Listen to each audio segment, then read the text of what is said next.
ኦርቶዶክስ ነኝ እና ፍቅረኛዬ ደግሞ እስላም ነው። አንዳንድ ነገር ስለ እምነትህ ንገረኝ ስለው ከኔ የተሻለ ሌላ ሰው እንዲነግርሽ ከነሱ ብትሰሚ ይሻላል፣ እኔ ተጭኘሽ ወደ እኔ ላመጣሽ አልፈልግም አለኝ ማለት ነው። እና በስነ ስርዓት ማወቅ ስለፈለኩ ነው ወደ አንተ የመጣሁት። ላይቭክ ሼር ተደረገልኝ መጣሁ። እሺ እንኳን ደህና መጣሽ ብለናል። በመጀመሪያ እንኳን ደህና በመቀጠል ቆያችሁ።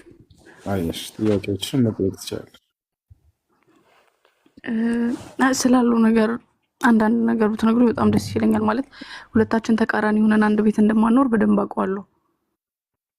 እሺ ጥሩ። አሁን ስለ ኢስላም እንዲሁም ደግሞ ስለ ክርስትና ፍትሃዊ ሆነን ሁለታቸውንም ከየራሳቸው መጽሐፍቶች ለመሆኑ አምላክ በነቢያት በኩል የደነገገው ትክክለኛው ሃይማኖት የትኛው ነው የሚለውን እናቅርብ።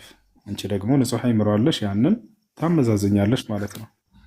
ገብቶሻል አይደል? እሺ ደስ ይለኛል። እያዳመጥኩ ነው። እንግዲህ እኔም አንቺም ልናምንበት የሚገባ ነገር አንድን ሃይማኖት እኛ ሄደን እዚያ ሳንፈልገው በፊት ያ መጽሐፍ ራሱ ገልጦልን ልናገኝ ይገባል አይደል? እኛ ሄደን ፈልገን ፏጭረን ይሄ ነው በቃ የምንለውና የምንወስነው መሆን የለበትም አይደል? ነገር ግን ያ መጽሐፍ ራሱ አምላክ በዚያ በላከው መጽሐፍ ውስጥ ይሄኛው ነው ትክክለኛው ሃይማኖት ብሎ ራሱ ሊደነግገው ይገባል። እምነት ትክክለኛ ሊያሰኘው የሚችለው ነገር ምንድን ነው? ሌላው ነገር አምላክ ሲደነግገውና ነቢያቶች ከአምላክ ተቀብለው ለሰው ዘር ሲሰብኩት ጊዜ ብቻ ነው። ስለዚህ ይህንን መሰረት ከያዝን አስል ከያዝን ሁለቱንም ሃይማኖቶች እንደየራሳቸው መጽሐፍት እንሄድና አሁን አምላክ በነቢያት በኩል የደነገገው ትክክለኛው ሃይማኖት የትኛውን ነው የሚለውን እንመረምራለን። እስኪ ከእስልምና እንጀምርና ወደ ክርስትና እንሄዳለን። ለመሆኑ አምላክ አላህ ስብሐነሁ ወተዓላ በቁርአን ላይ እስልምናን ሃይማኖት ለሰው ዘር ደንግጓል? ነቢያቶችን አዟቸዋል? ነቢያቶችም ይሄን እስልምናን ሃይማኖት ሰብከውታልን? እነርሱስ ተከትለውታልን የሚለውን እንመለከታለን።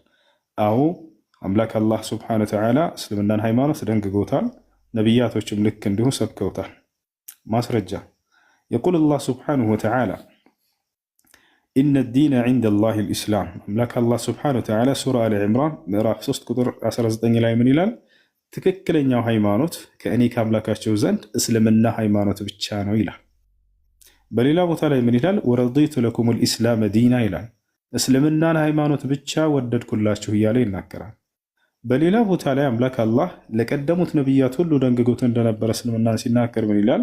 በሱራ ሹራ ላይ ሁለተኛው ገጽ ላይ ሸረዐ ለኩም ሚነ ዲን ማ ወሳ ብሂ ኑሐን ወለዚ አውሐይና ኢለይከ ወማ ወሰይና ብሂ ኢብራሂመ ወሙሳ ወዒሳ ይላል። እነሆ ይህን እስልምናን ሃይማኖት እኔ ደነገግኩላችሁ አለ። ከዚህ በፊት ኖህን፣ አብርሃምን፣ ሙሴን፣ ክርስቶስን አዝዤባቸው የነበረን ሃይማኖት እያለ ይናገራል ማለት ነው። አያችሁ?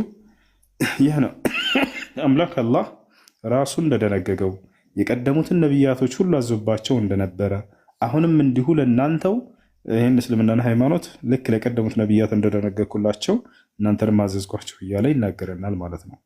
አሁን ወደ ቀጣይ ስንሄድ ነቢያቶችስ እስልምናን ሰብከዋል ወይ ብለን ስናይ፣ አዎ ለናሙናነት ያክል የተወሰኑትን እንግለጽ። ያዕቆብን እንውሰድ። በሱረቱል በቀራ ላይ ያዕቆብ ምን ይላል?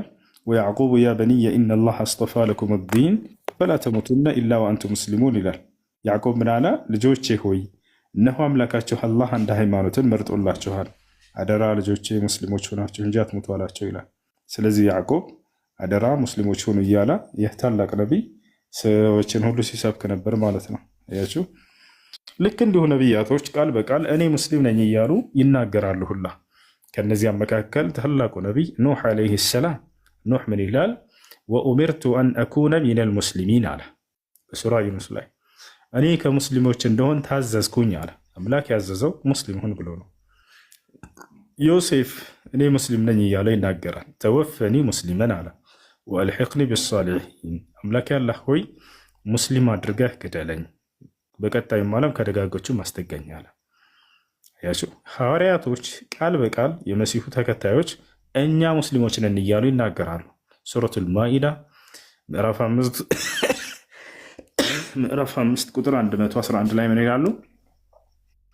ወኢዝ አውሐይቱ ኢለል ሐዋርይን አን አሚኑ ቢ ወቢረሱሊ ቃሉ አመና ወሽሀድ ቢአንና ሙስሊሙን። ሐዋርያቶች እኛ ሙስሊሞች ነን እያሉ ቃል በቃል ተናግረዋል። ስለዚህ አምላክ አላህ ራሱ እኔ ደነገግኩላቸው እስልምናን ብሎ ተናግሯል። ልክ እንዲሁ የቀደሙትንም ነቢያቶች እናንተንም እስልምናን ሃይማኖት ደነገግኩላችሁ ብለዋል። ልክ እንዲሁ ነቢያቶች ቃል በቃል አደራ ሙስሊሞች ሁኑ እያሉ ሰብከዋል። ልክ እንዲሁ ነቢያቶች ቃል በቃል እኛ ሙስሊሞች እያሉ ተናግረዋል። ያሹ አብርሃምስ ምን ነበር እምነቱ ብለን ስናይ ማካነ ኢብራሂም የሁዲየን ወነስራንየ ወላኪን ካነ ሐኒፈን ሙስሊማ ይላል። አብርሃም አይሁድ አልነበረም፣ ክርስቲያንም አልነበረም። ነገር ግን በቀጥተኛው መንገድ ላይ የነበረ ሙስሊም ነበር እያለ ይናገረዋል። ይህን ይመስላል። አሁን ይህን ከተረዳን ከእስልምና እስኪ ክርስትናንስ በራሱ መጽሐፍ እንመዝነው። እነዚህ ሆኑ እስልምና ላይ ያቀረብናቸውን ጥያቄዎች በክርስትና ላይ እናቅርበው። ያ ማለት አምላክ ክርስትናን ደንግጎታል ወይ መጽሐፍ ቅዱስ ላይ? ልክ እንደሆነ ነቢያቶች ክርስትናን ሰብከዋል ወይ መጽሐፍ ቅዱስ ላይ? ልክ እንዲሁ መጽሐፍ ቅዱስ ላይ ከነቢያቶች መካከል አንድ ነቢይ እኔ ክርስቲያን ነኝ ብሎ የተናገራል ወይ? ልክ እንዲሁ አራተኛው ጥያቄ ምንድነው? መጽሐፍ ቅዱስ ላይ የምናነሳው ልክ እስልምና ላይ የጠየቅነውንና የመለሰልንን አንድ የመጽሐፍ ቅዱስ ጸሐፊ አንድ ነቢይ ስሙን ጠቅሶ አከሌ ነቢይ ክርስቲያን ነበር ብሎ የተናገራል ወይ? ሂደን ስናይ ጊዜ የሚገርምሽ ለእነዚህ ጥያቄዎች ሁሉ መልስ አናገኝላቸው። እግዚአብሔር ከኦሪት ዘፍጥረት እስከ ራእይ ድረስ አንዲትም ቦታ ላይ ክርስትናን ሃይማኖት ደነገግኩላቸው ያለበት ቦታ የለም። ልክ እንዲሁ ከኦሪት ዘፍጥረት እስከ ራእይ ድረስ አንድ ነቢይ አደራ ክርስቲያን ሆኑ ብሎ የሰበከ ነቢይ የለም። ልክ እንዲሁ አንድም ነቢይ እኔ ክርስቲያን ነኝ ብሎ የሰበከ የለም። አረ እንዳው የመጽሐፍ ቅዱስ ጸሐፊያን አንድ እንኳን አከሌ ነቢይ አብርሃም ወይንም ዳዊት ወይንም ሰለሞን ክርስቲያን ነበር ብሎ የተናገረ አንድም የለም። ያየሽ አምላክና ነቢያቶች ካላወቁትና ካልሰበኩት ይህ ትክክለኛ እምነት ሊሆን አይችልም በፍጹም። ትክክለኛ እምነት ብሎ ማለት አምላክ የደነገገው ነቢያቶች የሰበኩት ሲሆን ጊዜ ነው።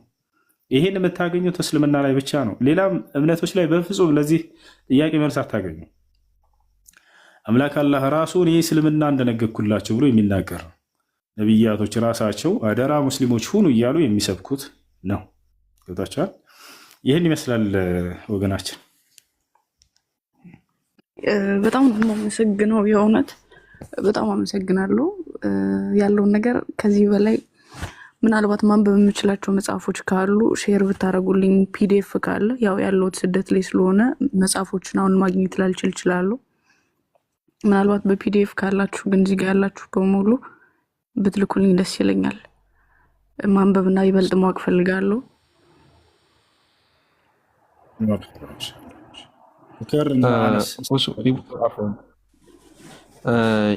እንትን በውስጥ ቴክስት አድርጊልኝና ጽሁፎችንም ምናምን ላጋራ እችላለሁ። አንዳንድ ሀሳቦችንም ችግር የለውም ጻፊልኝ፣ ቴክስት አድርጊልኝ።